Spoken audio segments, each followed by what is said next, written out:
Buford. Thank you, Dr. Haney. I'm from Nashville, Tennessee. I was born out south Nashville, moved to East Nashville. Early on in my life, had a lot of issues at home, dysfunctional family, found myself doing some bad things in life. Ended up in the juvenile detention center at 16. I was there for about 6 months. In less than 9 months, I was charged with felony murder. And I ended up pleading guilty to a life and 20 years sentence. And I was caged for 26 years of my life at 7 different prisons throughout the state of Tennessee. I was released June the 25th, 2015. Since then, I enrolled in American Baptist College. I am currently a junior. I work with the Children's Defense Fund Nashville team, and our mission is to disrupt and dismantle the cradle to prison pipeline. I founded the Unheard Voices Outreach. Our organization is specifically designed to empower formerly incarcerated persons. And I penned a book titled Save Your Own Life. Choosing the right path is not always clear for troubled youth. I go into the juvenile detention centers every Thursday, and I facilitate critical reading, writing, and dialogue sessions with young youth under the P3 project, which is plugging the pipeline to prison. Very good. Pastor Walker. Yes, I'm Pastor KWalker, born here in Nashville, Tennessee. Been on your show numerous times, and glad to be back here again this morning on your show as well. I'm a military Navy veteran. Also, I'm an ex-offender, served time in the Tennessee State prison system for various crimes. As a result of my 17-plus years of drug addiction, which, of course, didn't end when I was incarcerated because there's just enough drugs in there as it is on the outside, just a little bit more difficult to get. But back in 1986, on August 24th to be exact, God broke that drug addiction in my life, called me directly into ministry. And ever since then, I've been doing ministry, works of ministry in the church, and also advocating more so outside of the pulpit on behalf of people incarcerated in the prison system, people who are homeless, people who are drug addicted. And that's where I met Mr. Rahim Buford out there at River Bend Maximum Security Prison through an organization called New Beginnings. And we formed a relationship out there at the prison. And it's I'm so grateful to see him on this side.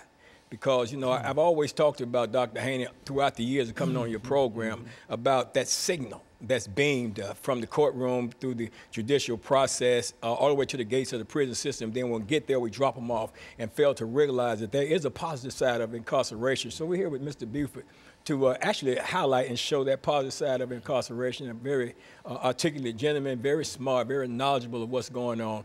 And he's got out, formed an organization called Unheard Voices. And that's what we want to talk about, you know, because we're talking about helping and empowering ex-offenders once they get out, because there's such a shortage of programs and opportunities for us as ex-offenders when we're out. You know, when you think about it, man, my last conviction was back in the mid-'80s, early 80s, 83 was to be exact. And I can go apply for a job right now today, and my record can prohibit me from getting that job. And, you know, that's sad. You know, when do we stop serving these life sentences? You know, you get 1129, you know, although I had one, but it was just part of my sentences. But you can get 1129 today and be branded as a life offender, because for the rest of your life, that felony conviction will follow you. And it's organizations like his that's designed to help empower people, to help them overcome many of the obstacles out there. And I'm anxious to hear him talk more and more about it during your show today. As a matter of fact, Mr. Buford, let's over the next, well, it's almost, this segment has almost ended. But when we come back, what we want you to do is to start us off by giving us some information in reference to your book, because I think we showcased it once here, but give us some information about the book and some of the things in reference to your organization, so that we might use you as an example this morning of what can be done, because I think that many people are aware of some of the problems that we have with our young people, and I think that you've already indicated that you were one of those problem children at one time. And so something that you might be able to say when we come back for the second segment that will turn some of these young men and young women around. And so that's what we'll do. And so we're going to take our first commercial break, and we'll be back with our audience following this very, very short commercial break.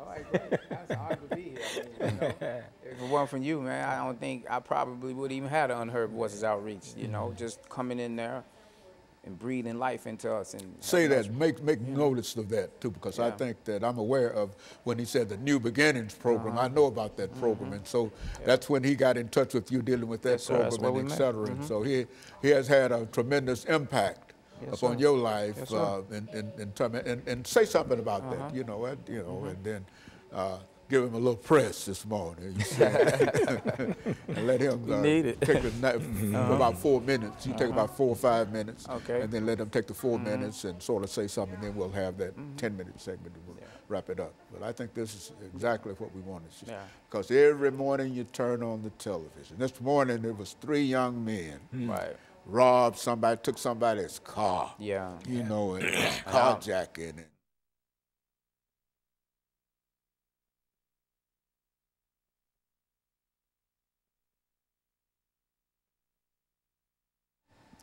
Thank you and welcome back to the second segment of the show for today.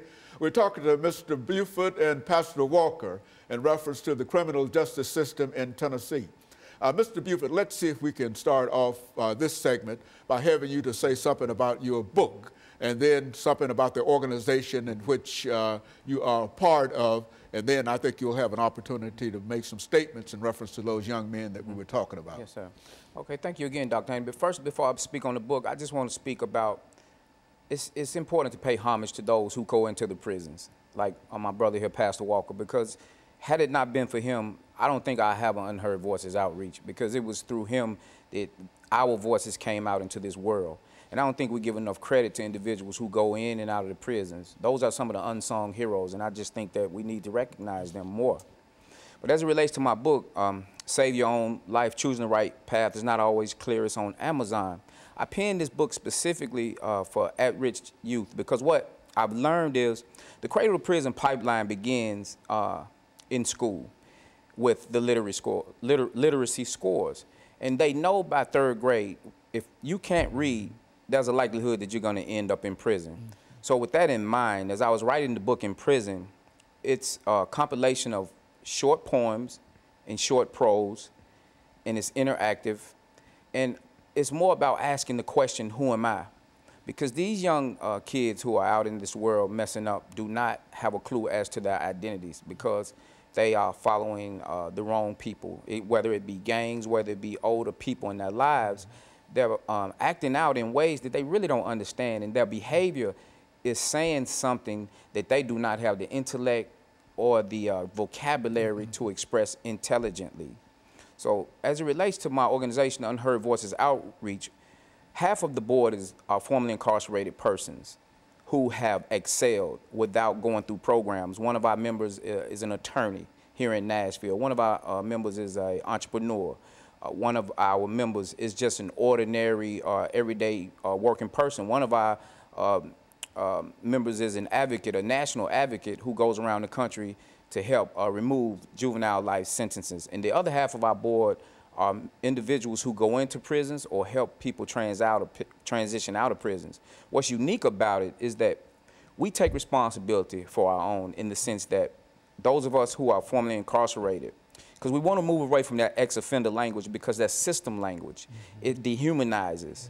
So we will either say formerly incarcerated or returning citizen. If we're talking about persons on the inside, we're talking about insiders or prisoners, because one of the things that we have decided to do is reclaim the narrative, because we were human beings before we were labeled as convicts. Yes, sir. And so if we allow that language to be how we identify ourselves, it's no wonder that 75% of individuals who go into the prison system throughout the United States of America will return in 5 years. And so we are doing what is called customized release plans. So we want to sit with individuals and find out what their goals, their dreams, their aspirations are. And how can we facilitate? Where can we find stakeholders? How can we partner with the churches, the congregations of faith? Who wants to be a stakeholder so that we can make contributions and be the leaders in transition?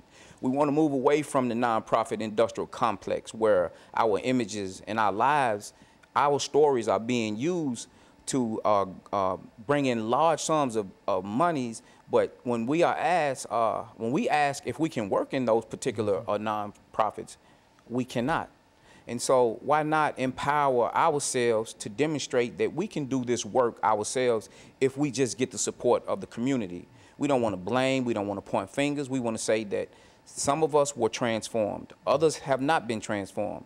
But if you give us an opportunity to go back into the prisons like Pastor Walker, create some programs that we know will work because we know what happened for us, I guarantee you that this system can be changed overnight, but they have to give us an opportunity. And as it relates to the young men who are constantly out there committing these violent acts, we have to deal with the root of the problem. A lot of this violence starts in the home. We live in a nation of violence. We can't ignore that fact that it's even in the national anthem, but it doesn't excuse the behavior. So what people like myself have to do and others, we have to go in and get in proximity with these young men and listen to what they're going through. And when you find out some of the abuses that these young men have suffered, you'll probably understand why. It doesn't excuse it, but our approach to justice cannot be retributive justice. It has to be restorative justice or transformative justice. And this asks the question, who was harmed? How do we approach healing? And this begins with those who have survived crimes. We move away from victimization and get into those who survive. We move away from offender and we use language like those who caused injuries. And when we start changing the language, other things change as well. Very good. What do you think about that, Pastor? You know, that's something.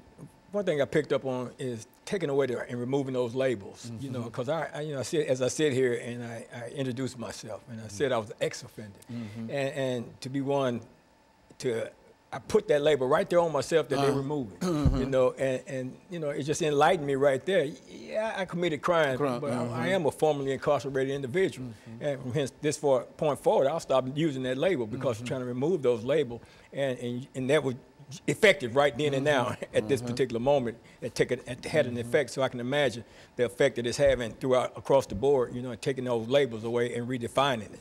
You know, taking it back. You know, and taking it away from them that says we are this and we are that, and just dispelling that. And it's been identifying yourself and saying who you are, absolutely, regardless of what your situation might have been. Now you are what? In other words, don't identify me by my past. You know, I did what they said I did. I did all those things, but I'm not who they say I am.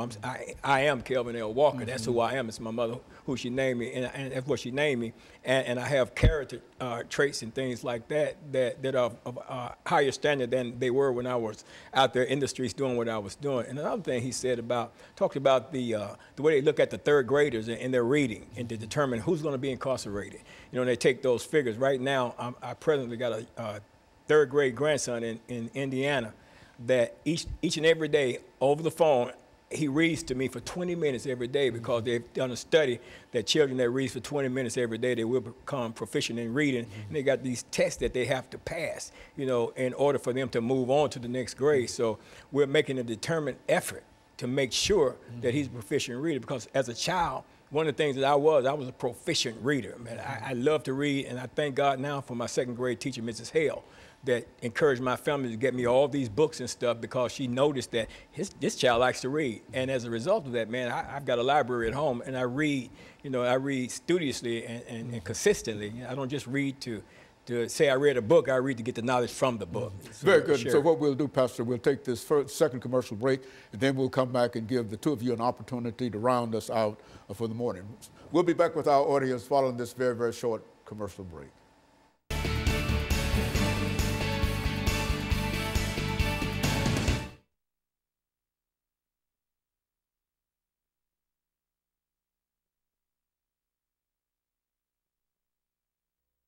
Okay, so we'll start off again with you, and we've got 10 minutes, and so you take about 3 or 4 minutes of that, and then you take about 3 or 4 minutes, and I'm going to throw it back over to you and let you round us out. Thank you. Thank you. Finish us out for the morning. Yeah, this is excellent information. Yeah, I mean, every morning we turn on the television, you know, just so senseless, you know, going to Planet Hollywood, no, is it Planet Fitness? Yeah, Planet Fitness, and knocking out the windows on cars, and young people. Young people. And they never get away with it, you know. It'd be different. Oh, man. Yeah. They have a juvenile task force that is trying to find. All right, stand by. We could use this as a solution. Talk about that.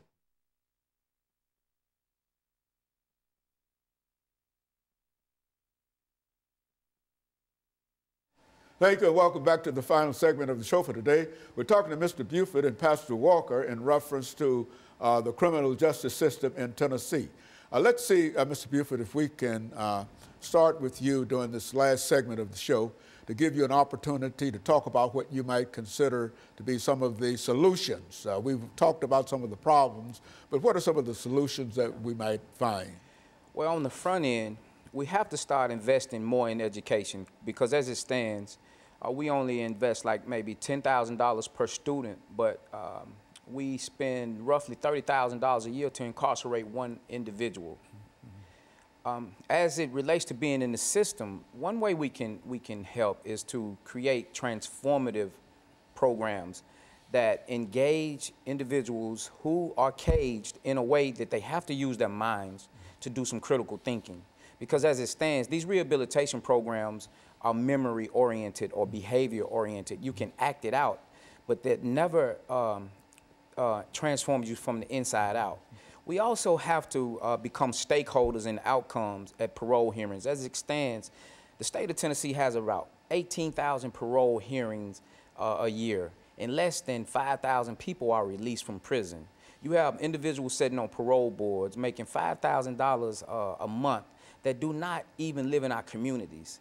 And so when people go up for parole, they should be evaluated for their suitability for release, but what we have is they are retried.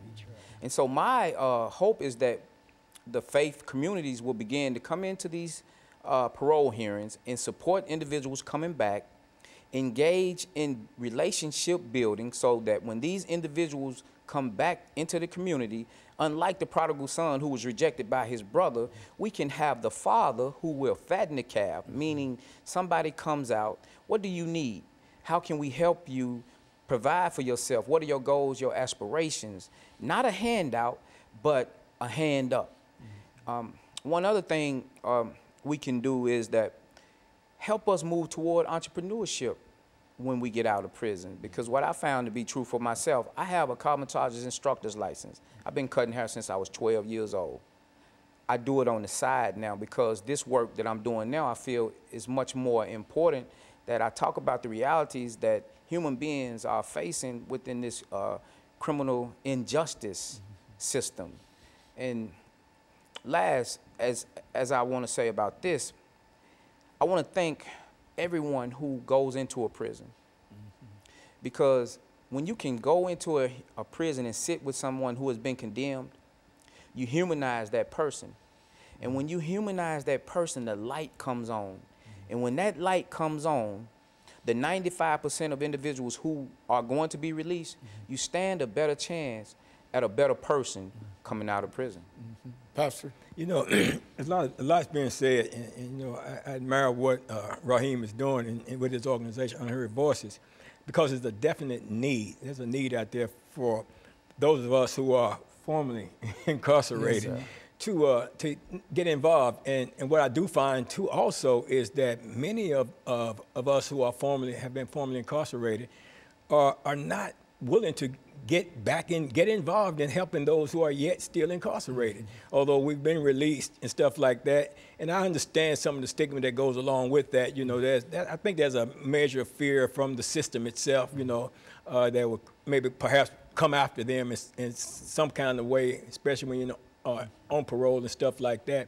But at the same time, you know, there's a higher standard, there's a higher calling that's involved when we must esteem others greater than ourselves and get into the trenches and help others. So I've never had a fear of what the system may do to me as a result of that. And of course, I've had my program, the Hands of God Recovery Ministries, that I ran in the past, helping many people that was incarcerated in the system get out and, you know, get them on a pathway to living in a just and in society. I had my program blacklisted by the then, not the parole board, but the supervision aspect part of that deal. I can't put the name on it right now because it's been transferred into TDOC now.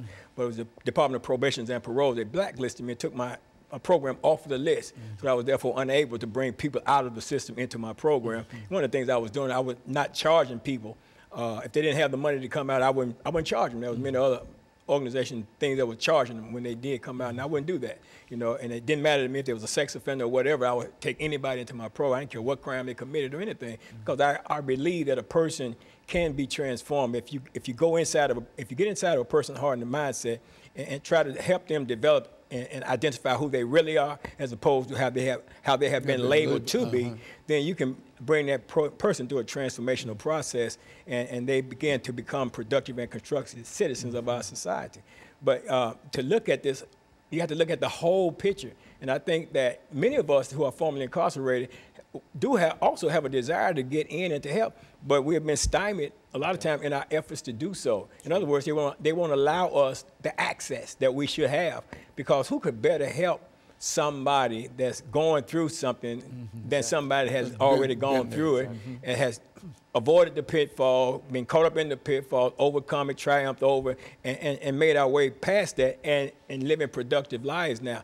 We're better qualified to help than anybody that may say perhaps have a social psychology degree or what have you, but have never experienced what we've experienced, have never been behind that fence, have never been behind that wall in the state prison system, and have never have to deal with an environment where tension can be so high on any given day that you can almost cut it with a knife. You know, we know what it's about. We know how to deal. We know how the people get up and how they interact and how they think and how they do what they do. But like I say, I'm not here to talk, man. I need to hear from this brother, because this brother got a wealth of information. Been wanting to get him on here for a while, and he's here, and I need to be quiet and listen. Okay, Buford, you've got about 3 minutes. What are some of the things you want to leave us with this morning? Well, the first thing I want to say, that every human being has inherent worth. And we have to do away with a system that places more value on black and brown bodies caged in prisons than they do for those who are out here working. You use that word, Mr. Buford, cage. Yes, I think you said you use it 3 or 4. What do you mean? Sir. How do you, when you say that, what comes out when you say that? I use that term because I want to give society an idea of what you really feel like when you are inside of what we call incarcerated, what we call confined. Those are sanitized terms for me, because they do not denote the realities of the pain, the misery, the violence, the suffering, the restriction, the deprivation, all of the things that you experience on the inside. When the system frames it, it does an injustice to the reality of the experience itself. So my mentor, Reverend Janet Wolfe, she said, brother, you know you were caged.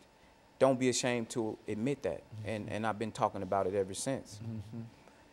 Yes, sir. And so I guess what I want to say is, we have to put people in places in the system who care about human beings.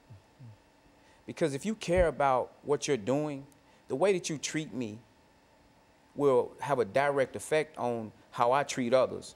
And so we got to get away from people working in this system because they want to get revenge. Revenge is up to God. You find that to be quite common in the system, that